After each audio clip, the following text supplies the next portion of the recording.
जय श्री सीताराम।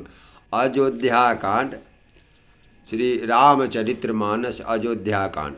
लौटते हुए वे स्त्री पुरुष बहुत ही पछताते हैं और मन ही मन देव को दोष देते हैं। परस्पर बड़े ही विषाद के साथ कहते हैं, विधाता के सभी काम उल्टे हैं। वह विधाता बिल्कुल स्वतंत्र, निर्दय और निडर है। जिसने चंद्रमा को रोगी, घटने बढ़ने वाला और कलंकी बनाया, कल्प वृक्ष को पेड़, समुद्र को खारा बनाया, उसी ने उन दो राजकुमारों को वन में भेजा है। जब विधाता ने उनको वनवास दिया है, तब उसने भोग विलास व्यर्थ ही बनाए। जब ये बिना जूते के नंगे ही पैर रास्ते में चल रहे हैं, तब विधाता अनेकों वाहन व्यर्थ ही रचे। जब ये कूश और पत्ते बिछाकर जमीन पर ही पड़े रहते हैं, तब विधाता सुंदर सेज, पलंग और बिछौने किस लिए बनाता है। विधाता ने जब इनको बड़े बड़े पेड़ों के नीचे का निवास दिया, तब उज्जवल महलों को बना बनाकर उसने व्यर्थ ही परिश्रम किया। जो ये सुंदर और अत्यंत सुकुमार होकर मुनियों के वस्त्र पहनते हैं, तो जटा धारण करते हैं, तो फिर विधाता ने भांति भांति के गहने और कपड़े बेकार ही बनवाए।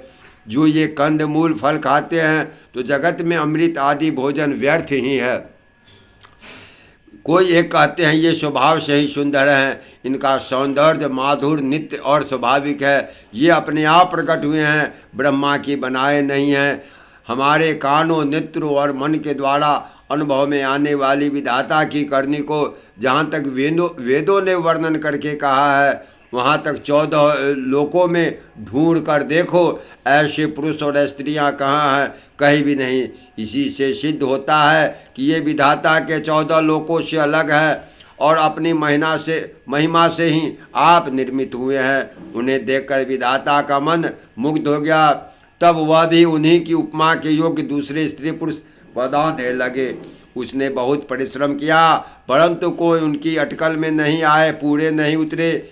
इसी ईर्ष्या के मारे उसने इनको जंगल में लाकर छिपा दिया है।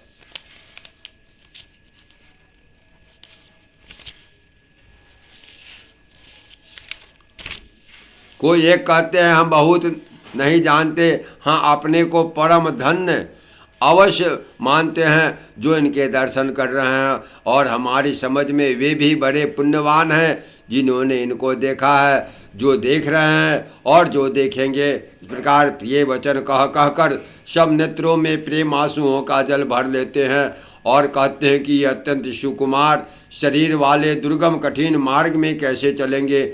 स्त्रियां स्नेहवश विकल हो जाती है, मानो संध्या के समय चकवी वियोग की पीड़ा हो रही हो, दुखी हो रही हो। उनके चरण कमलों को कोमल और मार्ग को कठिन जानकर यह व्यथित हृदय से उत्तम वाणी कहती है।